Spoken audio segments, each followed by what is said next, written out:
Selamat bulan Desember, selamat bulan Natal, di mana banyak orang tiba-tiba merasa jadi lebih rohani kalau di bulan Natal, ya kan? Merasa lebih dekat sama Tuhan, kadang-kadang begitu ya. Walaupun seharusnya tidak begitu, harusnya setiap bulan adalah bulan yang baik buat saudara dan saya. Tiap hari adalah hari di mana kita bisa mengenal Tuhan lebih lagi. Amin. Cuma ada orang-orang yang memang ke gereja cuma di bulan di bulan Desember. Nah, saya harap kita nggak seperti itu, kita bangun pola yang baik dalam ikut Tuhan. Ya, saudara, di bulan ini kita bahas tentang joy to the world, our King has come. Sukacita buat seluruh dunia karena Sang Raja sudah datang. Sebetulnya ini diambil dari pesan yang disampaikan oleh malaikat Tuhan waktu Tuhan Yesus mau lahir ke dunia, mau datang ke dunia. Joy to the world, karena juru selamat atau kita bilang our King has come. Nah, kenapa bisa joy to the world? Kenapa Tuhan datang kok dunia joy? Kenapa dunia datang, seluruh dunia akan mengalami joy? Kok kenyataannya cuma kadang-kadang orang yang merayakan Natal saja yang joy ya? Kenapa enggak seluruh dunia? Mungkin ada yang meleset dalam pengertian kita tentang Natal sehingga joy itu enggak sampai ke to the world. Joy cuma sampai di batas kita yang menerima Natal. Tapi seharusnya joy itu untuk seluruh dunia. Yang setuju kata amin. Yuk kita belajar sama-sama dari Lukas 15 ayat yang ke-11 sampai 14. Oke. Ya. Ceritanya tentang seorang bapak yang punya 2 anak bungsu, anak sulung. Saudara sudah sering dengar. Biasanya kita bahas dari sisi anak sulung, kadang-kadang kita bahas dari anak bungsu, kadang-kadang kita bahas dari sisi Tuhan, Sang Bapa. Tapi hari ini saya mau ajak kita bahas dari sisi hartanya. Oke? Harta warisan. Lukas 15. Kita baca sama-sama. Saudara yang baca ya sama-sama. Saya pandu 2, 3. Yesus ada kata yang bungsu. Harta. Lalu ayahnya beberapa hari kemudian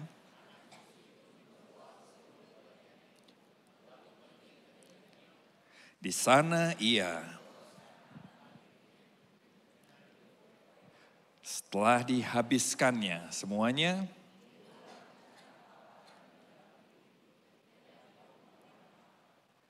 Oke, kita sudah sering tahu ini tapi kali ini saya mau ajak kita lihat apa sih yang dimaksud harta. Karena ini yang jadi masalah waktu itu dijual dan hidupnya jadi berantakan. Apa sih hartanya? Kali ini kita mau bahas. Ternyata bahasa aslinya harta di situ bicara properti. Satu sisi harta, kekayaan, properti. Tapi di sisi yang lain bahasa aslinya juga bilang tuh esensi kehidupan. Prinsip hidup. Katakan sama-sama prinsip hidup.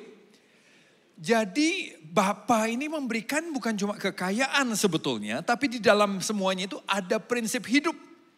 Yang berharga, yang membuat bisa hidup, cara hidup yang baik. Sayangnya oleh anak bungsu itu dijual termasuk prinsip hidupnya. Dijual dan dia menikmati, dia gak mau peduli amat yang bapak gua ngomong peduli amat yang papa gua pesan. Gua mau hidup seperti yang lain, gua mau foya-foya, gua mau beli yang gua mau menikmati hidup mumpung gua masih muda. Dijual, diboroskanlah, ditukarlah. Akhirnya habis semuanya. Dan waktu terjadi masalah, hidupnya hancur. Oke? Nah, Tuhan juga begitu sama saudara dan saya. Alkitab bilang setiap hari dia memberikan berkatnya selalu baru buat kita. Berkat bukan cuma materi, berkat bukan cuma sekedar kesehatannya, berkat bukan cuma keselamatan, berkat termasuk di dalamnya prinsip hidupnya. Prinsip hidup yang Tuhan berikan dan Tuhan mau gini, jangan ditukar, jangan dijual, jangan dibuang. Justru itu yang akan menjadi kekuatan untuk kita waktu kita menghadapi masalah. Supaya hidupmu gak hancur, hidupmu gak berantakan. Jangan seperti membangun rumah di atas dasar pasir. Bangunlah di atas dasar batu. Itu bicara prinsip hidup. Barang siapa mendengar firman Tuhan, dia seperti membangun rumahnya di atas dasar batu yang kuat. Fondasi yang kuat. Sehingga waktu bencana datang, hidupmu gak berantakan. Tapi sayangnya Kita sering lupa ini, kita sering datang ke Tuhan, datang ke gereja mungkin, nggak ada di tempat ini, amin. Tapi kadang-kadang orang ini, berkati aku Tuhan, yang kita pengen pokoknya berkat aja lah. Yang penting hari ini saya diberkati, yang penting hidup saya sehat. Soal prinsip, saya emang gak mau belajar firman, saya gak peduli dengan firman, saya gak peduli dengan yang lain. Kenapa? Yang penting gue diselamatkan, yang penting gue tidak binasa. Akibatnya, hidup kita rapuh sekali. Orang yang menjual prinsip kerajaan Allah, kita hidup dalam zona nyaman, menukarkan, kita tukar dengan zona nyaman buat diri kita sendiri. Akhirnya hidup kita rapuh, hidup kita kosong, hidup kita mudah hancur di tengah-tengah semua gemerlap yang dunia berikan. Pastor Surya kemarin cerita menarik karena saya juga mengalami hal yang sama di kota yang lain, cerita yang sama. Cerita tentang teman dari orang tua Pastor Surya di satu kota. Mereka punya kayak kelompok arisan, pertemanan yang tiap pagi atau tiap minggu kumpul sama-sama, breakfast sama-sama. Udah dari zaman anaknya sekolah SD kira-kira. Sampai sekarang sudah oma-oma. Siapa yang punya arisan begitu? Ya kan? Wah, akrab, udah kenal luar dalam. Sangat dekat satu sama lain.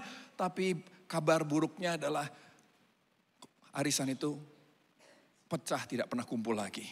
Sejak mereka tidak sepakat soal toko mie mana yang paling enak di kota mereka. Serius. Menurut saya sini, menurut saya sini, menurut saya sini. Hancur pertemanannya, tidak mau ketemu lagi. Di satu kota yang lain saya baru dapat cerita yang sama juga. Sama, suka tiap hari jalan-jalan naik mobil. Suatu kali diskusi mereka, diskusi hal yang begini-begini, restoran mana dan semuanya. Bikin mereka enggak mau berteman lagi. Lihat itu. Waktu kita enggak punya prinsip hidup, bahkan persahabatan kita pun rapuh sekali. Toko mie aja menghancurkan pertemanan yang sudah puluhan tahun, saudara. Istri saya bilang begini, manusia diciptakan tuh untuk saling mengasihi. Itu prinsipnya, itu kekayaan, harta yang Tuhan kasih. Untuk kita belajar saling mengasihi.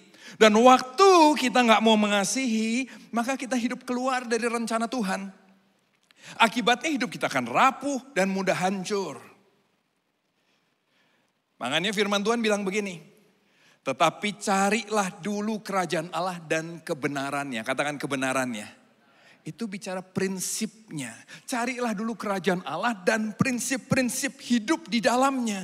Maka semuanya akan ditambahkan kepadamu. Semua yang dicari orang kamu akan dapat. Sukacita, damai sejahtera, joy. Kamu akan dapat. Bahkan ditambahin di ayat berikutnya. Sebab itu jangan kamu khawatir akan hari esok. Hari esok punya kesusahannya sendiri. Tuhan itu kalau berjanji nggak kayak janji pilkada, saudara. Amin. Janjinya muluk-muluk, enggak. Tuhan bilang ini, Tuhan nggak bilang, oh kalau kamu ikut aku, kamu nggak akan punya masalah. Kalau kamu ikut aku, sekolah gratis. Kalau kamu ikut aku, biaya-biaya gratis. Enggak, Tuhan bilang tiap hari ada kesusahannya. Tapi yang Tuhan bilang nih, jangan khawatir, jangan takut. Selama kamu mengerti prinsip hidup yang benar. Kenapa? Prinsip hidup kerajaan Allah inilah yang akan membantu kita menang dalam menghadapi masalah itu. Jangan ditukar mangannya, jangan ditukar. Amin. Jangan dibuang.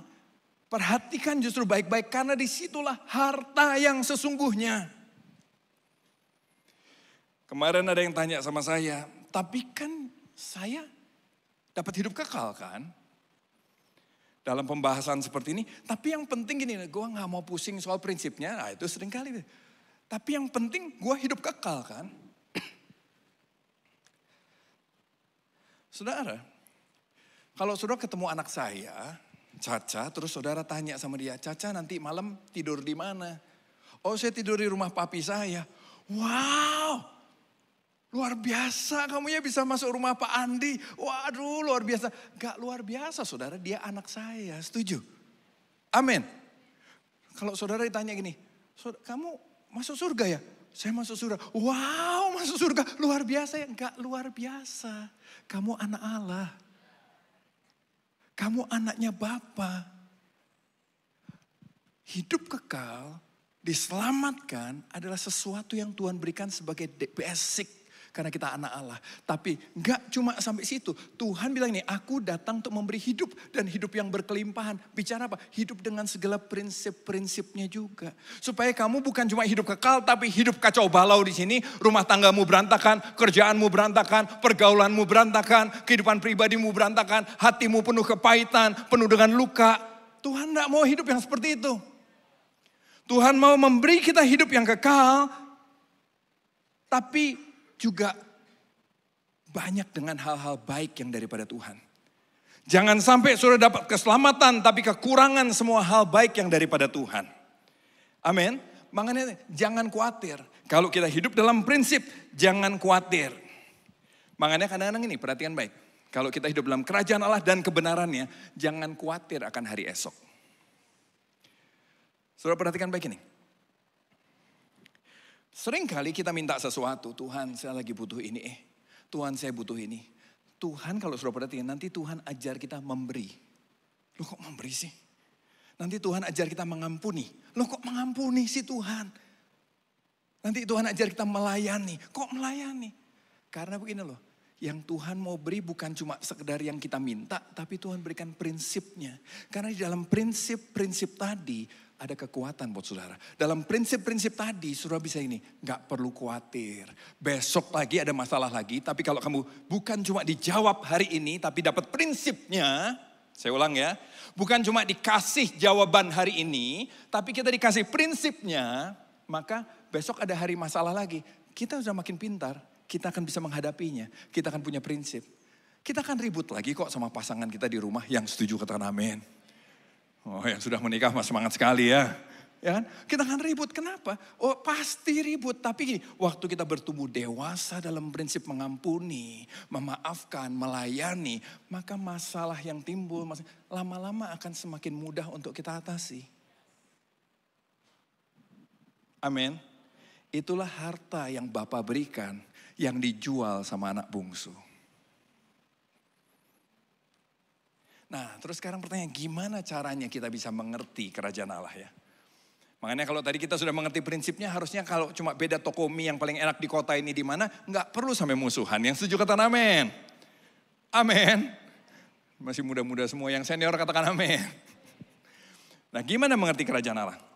Yohanes 3 ayat 3. Yesus menjawab katanya, aku berkata kepadamu, sesungguhnya jika seorang tidak dilahirkan kembali, dia tidak dapat melihat kerajaan Allah. Harus lahir baru, katakan lahir baru. Kemarin di kelas Deeper kita akan selalu belajar, makanya saya mau ajak kita belajar supaya kita dapat prinsip kerajaan Allah itu. Kelas Deeper, bapak rohani saya, kakak rohani saya Jonathan Patiasina cerita. Dia lahir baru kapan, dia terima Yesus selamat kapan, tapi menurut dia baru mengerti kerajaan Allah. Dia baru lahir baru 20 tahun kemudian. Walaupun dia sudah melayani khotbah di mana-mana. Kalau boleh saya cerita, saya pun mengalami hal yang begitu.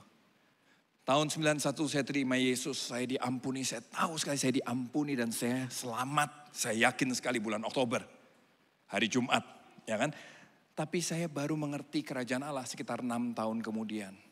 Waktu saya baru menikah, saya sekolah belajar tentang apa sih yang dimaksud tentang kerajaan Allah. Saya kaget sekali, kenapa? Karena ternyata pengertian yang saya dapat selama ini tentang kerajaan Allah beda jauh sama apa yang Alkitab bilang. Kerajaan Allah bicara gini, diberkatilah kamu, jadilah kaya, kamu akan berkembang ke kanan dan ke kiri, kamu akan melihat pokoknya organisasi kita akan berkembang, gereja kita akan makin maju. Itulah kerajaan Allah. Waktu saya belajar tentang kerajaan Allah dari Alkitab, perhatikan baik, ternyata Alkitab nggak cerita begitu. Nah sebelum saya cerita itu saya mau cerita juga. Saya lagi senang nonton tinju. Ada yang suka nonton tinju? Gak ada, saudara luar biasa ya. Saudara sukanya saling mengasihi. Kalau tinju rasanya itu gak bagus, saling melukai ya. Saya biasa suka nonton bola. Kali ini lagi bosan nonton bola. Saya nonton tinju. Nonton tinju. Menurut saya petinju paling hebat cuma berantakan hidupnya. Karena menukarkan prinsip hidup yang Tuhan kasih itu Mike Tyson. Tapi waktu saya nonton. Saya jadi baru setuju akhirnya. Paling hebat memang Muhammad Ali. Menurut saya, saudara boleh beda ya. Menurut saya Elias Pikal, oke gak apa-apa. Kita jangan berantem gara-gara itu. Menurut saya sekarang Oh, Muhammad Ali. Akhirnya saya tonton, saya pelajari, saya cari tahu tentang dia. Saya dengar wawancaranya sampai saya kaget. Waktu diwawancara dia bilang ini, kenapa saya enggak mau ke gereja lagi? Tadinya saya Cassius Clay kan nama dia. Sekarang jadi Muhammad Ali. Kenapa saya enggak mau lagi ke gereja? Karena saya enggak, kalian orang kulit putih. Ini dia hidup di zaman, ini dia supaya saudara tahu. Ya kan? Gayanya sudah unik kan ya, menghindar begitu saudara ya. Dan dia sudah bilang, saya paling hebat di dunia dari sebelum dia juara apa-apa. Sebelum dia juara dia sudah bilang, saya paling hebat di dunia, saya akan juara begini-begini. Nah, tapi lepas dari kesombongan dia, cuma yang saya pelajari, kenapa dia gak mau ke gereja lagi? Dia bilang gini loh, kalian kulit putih, dia waktu jadi juara, terus dia mau beli es krim, tukang jualnya bilang ini, kami gak melayani negro. Saya juga gak pesan negro, dia bilang. Saya pesannya es krim. Dia bilang, terus dia bilang ini, dalam wawancara yang fun. Wawancaranya bukan yang gimana, fun. Orang ketawa tapi penuh dengan arti. Dia bilang ini, kalian kulit putih itu lebih jahat daripada setan, dia bilang. Setan aja tunggu kita mati baru siksa kita. Kalau menurut dia begitu ya. Tapi kalian gak tunggu kita mati sudah siksa kita. Kamu tahu apa yang kalian lakukan sama nenek moyang saya? Ada yang hamil supaya kalau ngelawan hamil dibuka, digantung kakinya di atas, perut dibuka, bayi dikeluarin. Supaya yang lain jangan berani-berani lawan tuanmu ya. Ngelawan potong kaki, potong tangan. Ngelawan ditarik kuda, sampai putus di mana supaya jangan pernah ada yang berani melawan. Terus dia bilang ini yang paling parah apa? Dia bilang, dan gereja gak ngomong apa-apa soal itu. Wow. Dia bilang saya gak mau gereja lagi. Gereja gak ngomong apa-apa soal itu. Menurut saya setuju gereja suka salah ngomong. Setuju ya? Nanggap ya? Gereja suka ada muatan-muatan tertentu lah. Gereja akhirnya gini, saudara mau diberkati, yang diomongin berkat, terus kadang-kadang begitu. Mungkin saya pun begitu, minta maaf kalau begitu. Saudara, amin. Tapi kalau baca Alkitab, enggak begitu. Coba kita lihat, apa yang perjanjian lama bilang tentang prinsip kerajaan Allah. Ada beberapa hal aja yang coba saudara lihat. Yang pertama adalah tahun Yobel. Apa itu tahun Yobel? Kalau saudara baca Alkitab Perjanjian Lama, saudara akan menemukan tahun Yobel. Tahun Yobel itu dirayakan 50 tahun sekali. Waktu tahun Yobel, Tuhan ajar, hei umatku. Tiap tahun Yobel ya kamu bebasin semua budakmu ya. Wow, itu mahal loh saudara. Tapi saudara bisa nangkep apa esensi dari kerajaan Allah? Kasih. Dari zaman dulu ribuan tahun yang lalu Tuhan sudah bilang, bebasin ya. Anggap kamu berkembang dan orang-orang bilang, Pak saya enggak bisa hidup dah lah, saya jadi budak Bapak. Pak saya punya banyak utang, tolong bayarin utang saya jadi budak Bapak. Ini zaman dulu kan, oke lah gitu. Tapi tiap 50 tahun kasih kesempatan ulang sama mereka, sama anak-anak mereka. Untuk mereka hidup sebagai orang yang bebas. Wah. Ini yang Muhammad Ali bilang nih, kok gereja enggak pernah ngomong ini? Orang kulit putih yang potong kaki, tarik itu kan ke gereja juga. Kok gak pernah ngomong gini? Tahun Sabat. Bahkan tahun Yobel ini bukan cuma itu, bukan cuma budak, hutang dibebasin. Mungkin beberapa yang gak masuk akal Pak. Iya, memang gak gampang. Tapi lihat prinsip Tuhan, prinsip kerajaan Allah. Bicara supaya gini, selalu orang dapat kesempatan lagi. Supaya orang bisa maju, bisa berkembang. Tahun Sabat tujuan gini. Supaya salah satunya, sudah bisa baca, salah satunya tanah gak boleh tanemin 1 tahun. 7 tahun sekali tahun Sabat. Gak boleh tanemin, kenapa? Supaya subur lagi, jangan kamu forsir terus supaya subur. Itulah kenapa kalau dibilang ini, joy to the world. Kalau rajamu datang, semua bersuka cita. Karena ini pesannya. Karena ini message-nya, bahkan gak cuma manusia. Tanah pun mengalami, binatang peliharaan ternak pun mengalami. Ada masa-masa di mana mereka gak boleh ditekan. Mereka gak boleh bekerja. Tujuannya apa? Ada masa istirahat buat semua ciptaan. Supaya dunia gak kacau balau. Perpuluhan yang seringkali kita gak sukai. Tapi sebetulnya perpuluhan prinsipnya bagus sekali.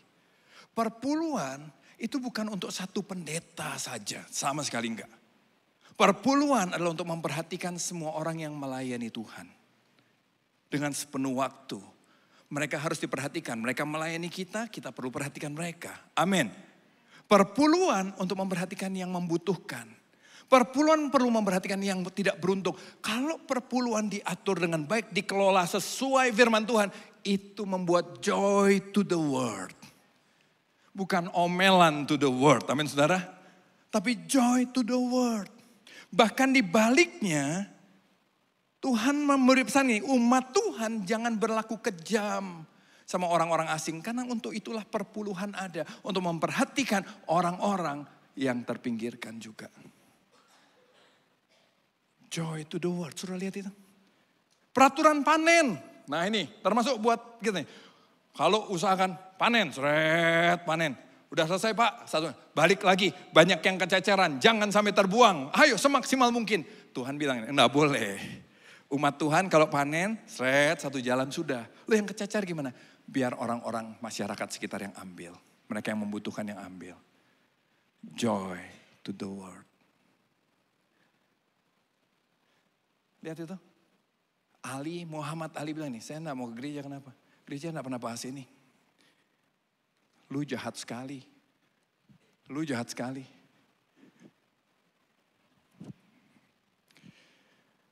Sikap terhadap pekerja.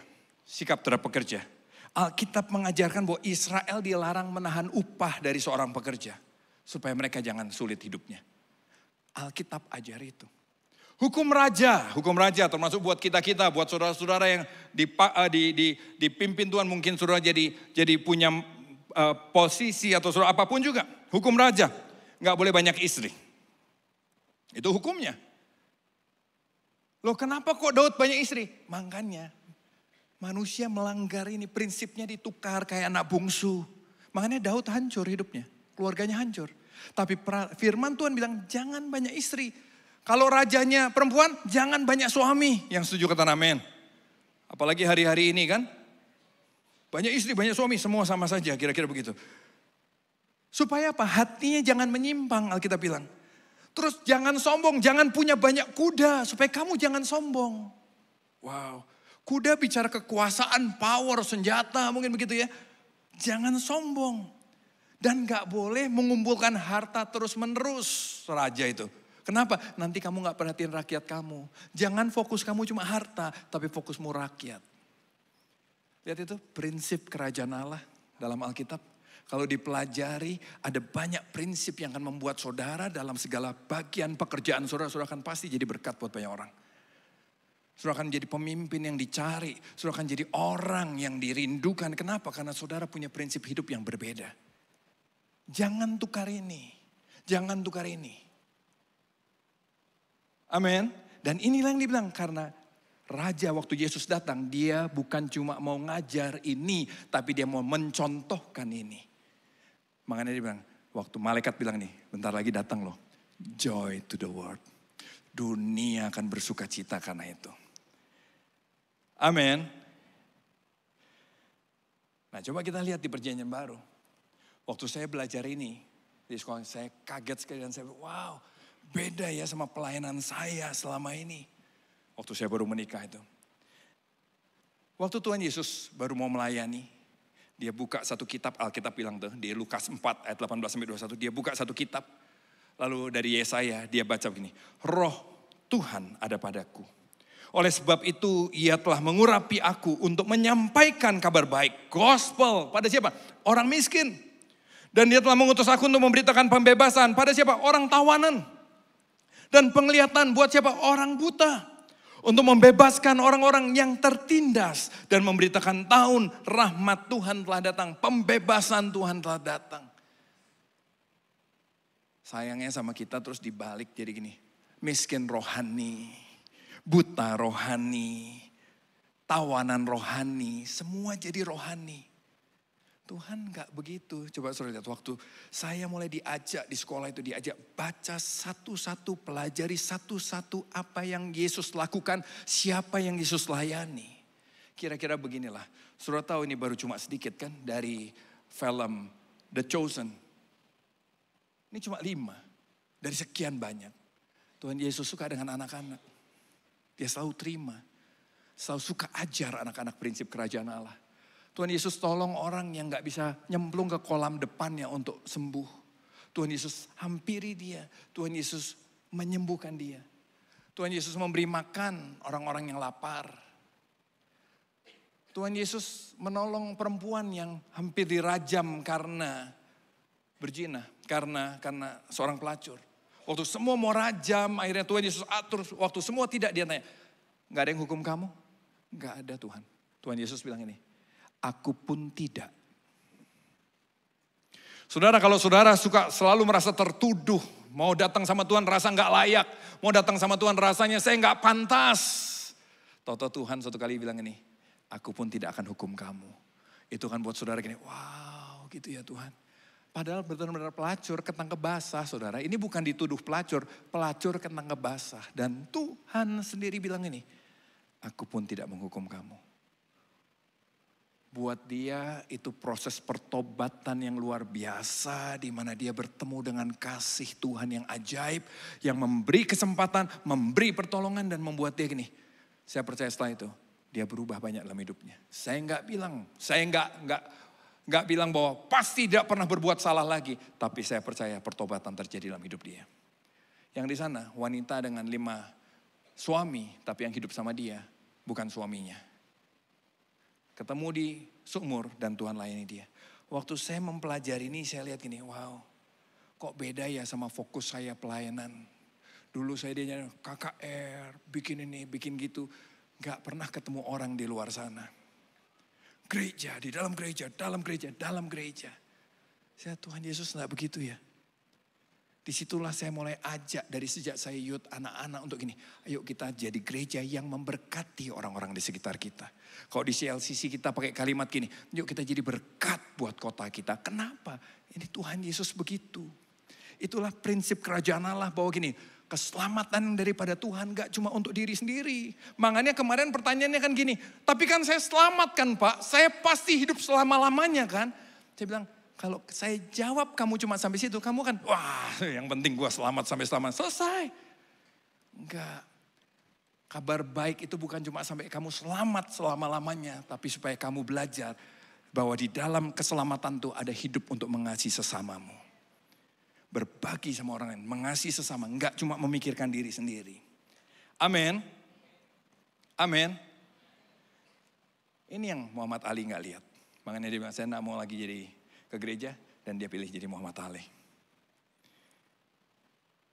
Tapi saya percaya kalau saudara dan saya gereja kembali kepada kitohnya, maka joy to the world akan terjadi. Orang-orang akan wow, Natal orang kan ikut merayakan. Kenapa? Karena kita berbagi dari perjanjian lama dan perjanjian baru. Tuhan bercerita tentang seperti apa prinsip hidup itu. Makanya dibilang begini. Carilah dahulu kerajaan Allah dan kebenarannya. Dan prinsip-prinsipnya. Yang setuju kata amin. Maka semuanya akan ditambahkan kepadamu. Apa sih yang gak beres dalam masalahmu? Ribut, salah paham sama suami istri. Salah paham sama orang tua. Kamu sudah punya prinsipnya bahwa gini. Kamu gak gengsi untuk minta maaf duluan. Melayani. Sebab itu kamu tidak perlu khawatir akan hari esok. Saudara, buat anak-anak Tuhan yang hidup dalam prinsip kerajaan. Maka begini loh, kita gak perlu khawatir. Kita gak perlu takut. Tadi pagi ada yang saya berdoa buat yang sakit. Beberapa sakitnya cukup parah, tapi tidak perlu takut. Kenapa? Karena Sang Raja sudah datang dan dia datang untuk memberikan kita, menjamin kita dalam hidup yang selama-lamanya bersama Tuhan. Tidak perlu takut. Walaupun dokter bilang vonis begini, kamu nggak perlu takut. Kenapa? Hidup kita aman di dalam tangan Tuhan. Yang setuju amin. Yang ketiga, kita tahu kenapa kita diciptakan. Kita tahu kenapa kita diciptakan.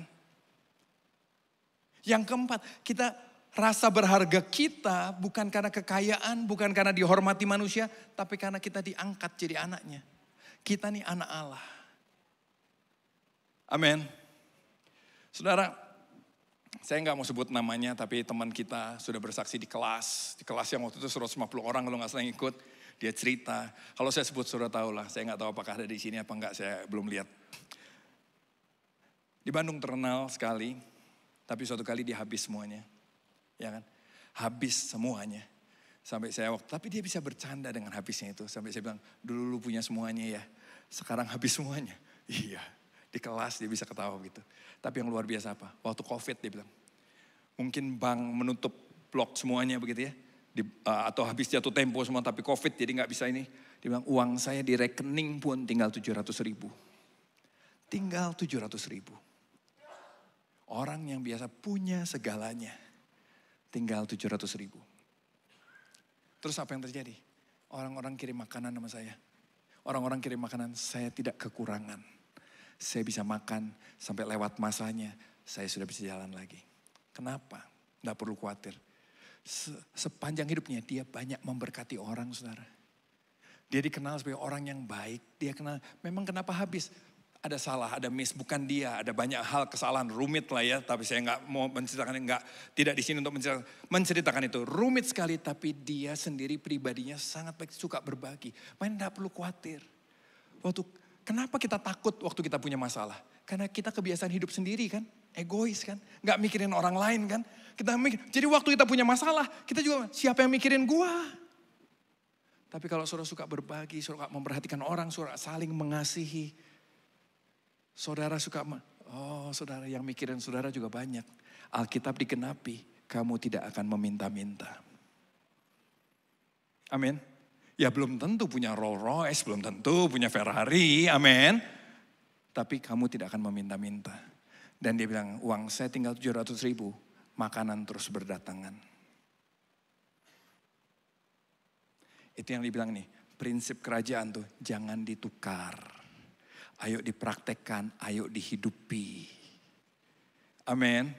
Ayo praktekkan, ayo hidupi. Yang setuju katakan amin. Lagi katakan amin gitu dong. Bulan Natal nih saudara, amin. Pertanyaan gini, saya tutup dengan begini. Pak Andi, Pastor, tapi saya sudah keburu menukar prinsip itu. Saya sudah hidup kacau, saya sudah berantakan, saya sudah hidup egois.